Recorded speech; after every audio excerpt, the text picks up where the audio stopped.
I want you to do an exercise while I go back and have a look at some of the comments. I want you to think, and you don't need to share this in the chat box. This is an exercise I want you to work on outside of this webinar. Take this away with you and really think about this. What 3 adjectives would you use to describe yourself as a person? As we provided 3 adjectives for the pieces we read at the beginning of this webinar, do the same for yourself, but think about yourself as a person and what 3 adjectives you would use to describe yourself. Then, what 3 qualities do you most want people to identify you with? So, for example, when I think of Scott Fitzgerald, I think of poetic. When I think of J.D. Robb, I think of intense. When I think of Stieg Larsson, I think of journalist is the word that comes to mind. It's not really an adjective.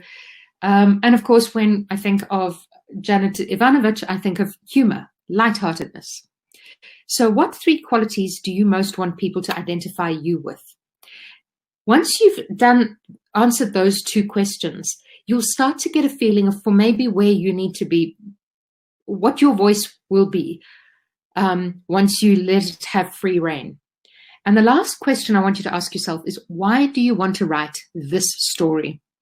I often find, especially in the beginning when you're starting out, write a sentence or 2 for yourself about why you want to write this particular story and stick it up close to your writing, in your writing space, close to your laptop or close to your notebook or whatever you write on.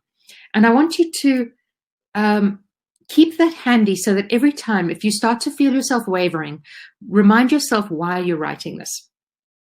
And ideally, the why shouldn't be, oh, just because I love so-and-so's books and I want to copy them. And it shouldn't be because I want to make money. Dig deeper. Why this story?